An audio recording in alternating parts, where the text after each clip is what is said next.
Hello, everyone. Welcome to another episode of Shred's Takes. I am your host, Michael Shredder, and I'm joined here today by my Aunt Lori Johnston. She was a 1984 to 1987 UNC field hockey player. She had quite a career. She was a two-time All-American.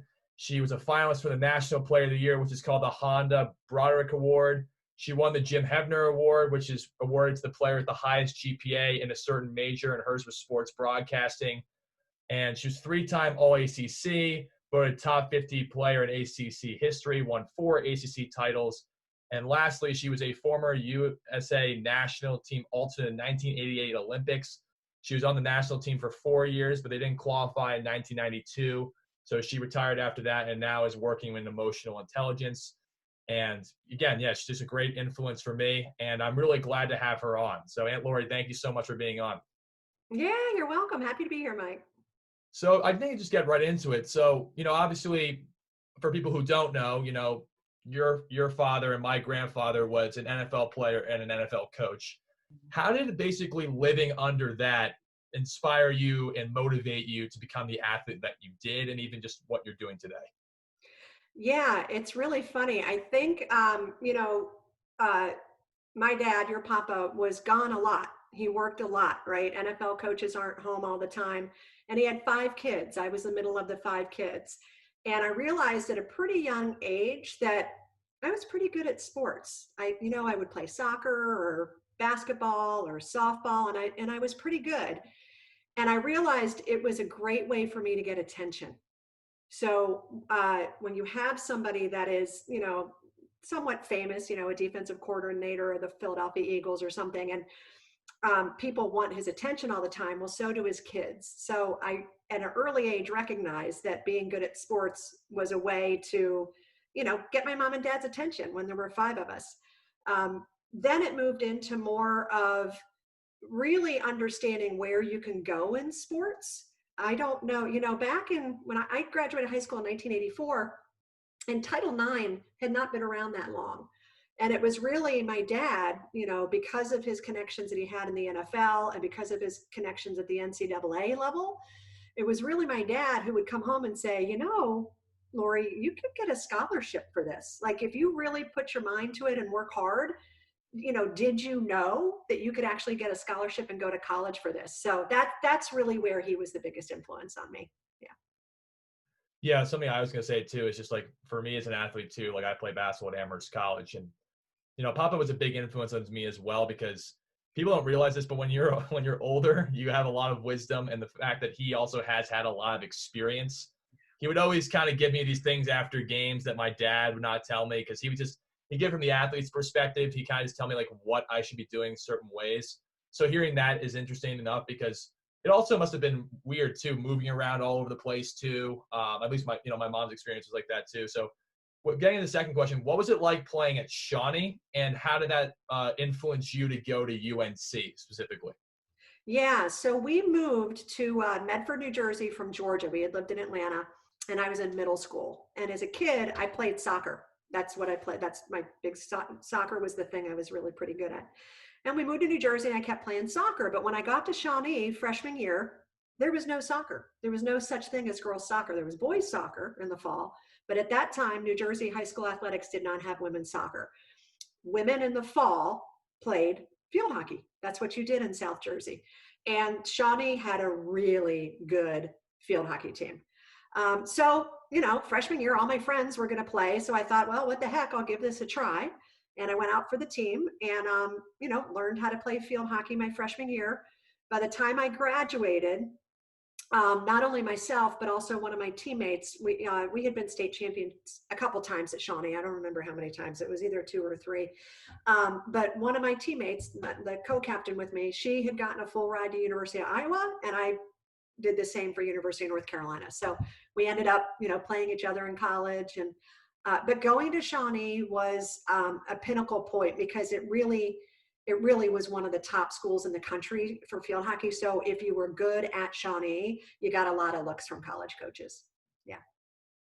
Talk a little bit also about your high school coach. From what I've heard, they made a huge influence on you. Actually, I didn't even know this, but like really famous coach. My mom was bringing that up. So talk a little bit about, Sure. how that made a difference for you too, just like making field hockey kind of a sport that you loved also. Yeah, yeah. So her name is Bobby Schultz. She has since retired from Shawnee, but she and I are friends on Facebook, so I get to keep up with her and see what she's doing. Bobby was she was such an advocate for her girls.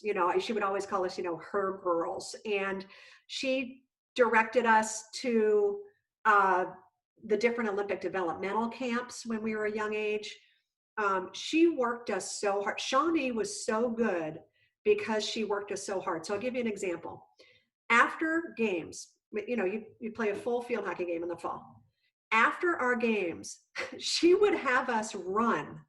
And I don't remember, Mike, if it was half an hour, 20 minutes, or whatever it was, but she would have us run continuously after the game while the JV game was going on around whatever the school perimeter was at the high school we were at. So we'd play an entire game, and then she'd get her stopwatch out and her whistle and be like, okay, girls, take off. And I do look back on that and think, so it probably kind of rubbed it in on the teams that we had beat, right? It probably, made them feel like, what are these girls doing? But it was just Miss Schultz's way of making sure that we stayed at that top level. Like she just constantly wanted us to be out running, out fitnessing. She had a really solid understanding of angles. Field hockey is very much an angular. It's all about flats and throughs. She totally understood that. An absolute, student of the game, and just a really nice person. Everybody loved Miss Schultz. And I think she is in the New Jersey High School Hall of Fame as a coach. I'm 99% sure. Really neat lady. Yeah. Also at UNC, obviously you played under Coach Sheldon, who's a legend in the field hockey realm. Talk a little bit about that, how he made the differences you saw between Coach Schultz and Coach Sheldon and how that kind of built your career in a sense. Yeah. Yeah. So Karen, Coach Shelton, and Bobby Schultz could not have more different personalities. Karen was in her own right. She was a two-time National Player of the Year, Honda Broderick Award winner, two-time Olympian, has a bronze medal from the '84 Olympics. Incredibly competitive woman. And when I played for Karen, she was quite young. I think maybe she was like late 20s when I was on the team, and very focused. She was all about fitness, a little bit of a correlation between her and Bobby in the sense that at Carolina, we were the most fit team in the nation. There was no question. It was all about fitness. And Karen always said, and I think this to this day, I think she still recruits this way because she's still the head coach there, is she always said, give me an athlete. I'll turn them into a great field hockey player. And she lived by that the way she recruited. She wanted athletes, multi-sport athletes, that she knew she could turn into great field hockey players. I had an opportunity to go back and coach with her as an assistant coach for a year when I was playing on the national team. And I got to watch how she did that when she recruited. Yeah, very intense. She's softened over the years. I know Karen very well. I'd like to say she's a good friend of mine. And with her assistant coaches and just, being a coach for a long time, and she would say this if she were here right now, she has softened. She was very hard on us. We always had a great relationship, but she was tough, man. She was a tough cookie. Yeah.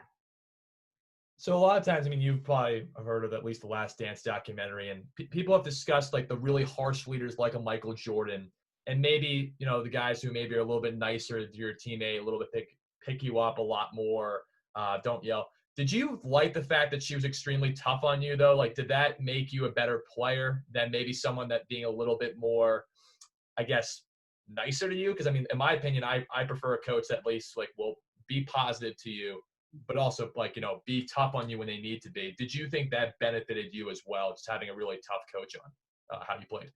Yeah, Karen pushed me. Karen coached everybody differently. She understood at that time that she tried to figure out what motivated every single one of us and used that. And her method of coaching me, she knew I always wanted to be the fastest when we were doing our 12-minute run. I wanted to win all of the lines, when we would do our workouts. And so that's when she would push me. She would literally, yell if I wasn't first. She'd be like, come on, Bruni, you can do this. Outside of that, She was quite nurturing. It's just she knew when to push my buttons. And if she had not known that, if it wasn't an appropriate time or place to be tough, I would have struggled with that. There definitely were people on my team that did not react well to her tough coaching style. And again, over the years, you just learn, you just become. If you like that clip, like and subscribe to hear more from Shred Takes podcast show, and be in touch for more stuff coming up weekly.